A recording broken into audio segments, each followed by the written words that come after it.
At this moment of thanksgiving, His Majesty the King speaks to his peoples and his fighting forces throughout the world.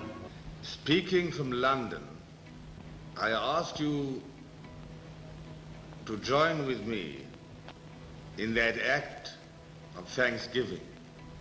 But at this hour, when the dreadful shadow of war has passed far from our hearths and homes in these islands, we may at last make one pause for thanksgiving and then turn our thoughts to the tasks all over the world which peace in Europe brings with it.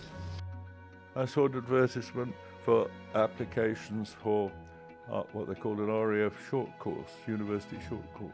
Applied for it, got called for an interview, standard questions, why do you want to join the Air Force, what good will you do with the Air Force, and so on. So I knew all the answers. And then he rather surprised me by saying, can you ride a horse? So I said, well, I've ridden ponies for a long time. So he went on, and in the end he said, well, I think we'll take you. And he questioned, and I said, why did you ask me about riding a horse? And he said, because it means that you've got coordination, balance, and you can deal with the unexpected. I spent the last 7 months of my RAF career flying Dakotas in India, carrying troops for half the time, and then at half time they announced that we're no longer carrying troops, we're carrying passengers.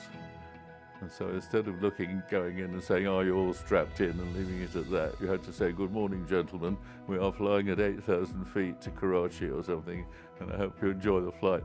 And at the end of it, we used to say, rather preempting what happens these days, and we hope you will wish to fly with 76 Squadron again. And the answer was a lot of raspberries, because they were all being taken for demob. The last thing I wanted to do was being in an RAF aircraft again. War came, and I was in France in 1939 and 40. And then, that's right, some months later, we sailed, that's right, to the Middle East. And I was taken prisoner. They put us on to an old tanker, which was still, the holds had never been cleaned, and we were pushed down into the hold of these old tankers, of this old tanker, and got us across to Italy. And then in 1943, as I say, Italy collapsed. The thing was, we didn't work at all in Italy, we just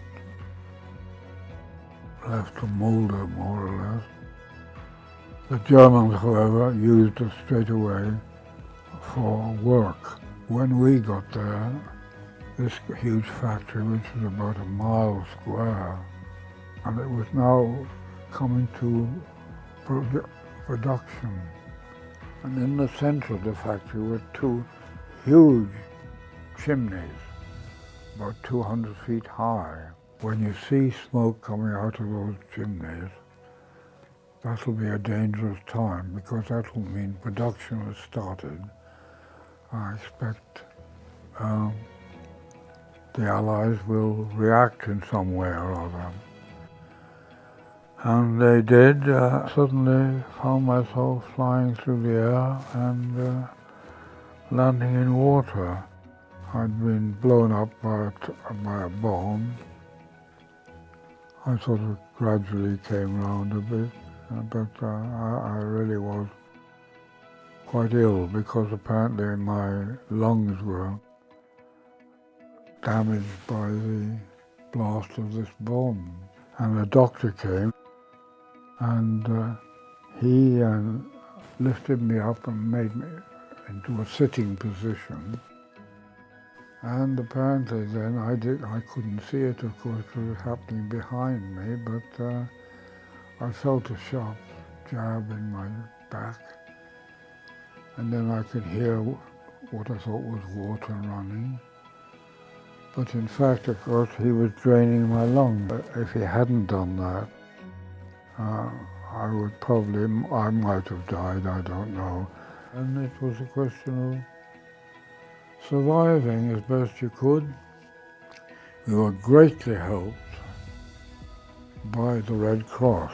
Red Cross lorries would come through from Switzerland, I think, and delivered parcels to us.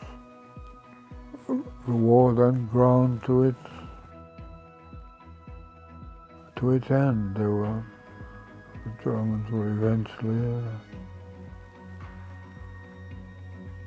defeated and surrendered. Well, I joined the army in 1943. Loads of training. Then we did D-Day in June the 6th, 1944. Then from there I went and did Arnhem, and it was there that I was wounded. Our medic was a guy named Eric Warburton, who died last year. He saw that I was in problems, and he came over and came to me and knelt down, gave me a morphine injection, and then set about dealing with my wounds. And hopefully, well, he did, he stopped the bleeding. I was bleeding badly, very badly, and he coped with that. In May, I was at a plastic surgery, and on May the 7th, I was in theatre, hopefully for the last time. And the sister said, "You've got to be okay for tomorrow, it's VE Day, May the 8th. She said, "We're going to celebrate." And I remember thinking, I don't want to bloody celebrate. I've often thought about that. I really don't know. Maybe it was all the things that had gone on. I've often thought about that.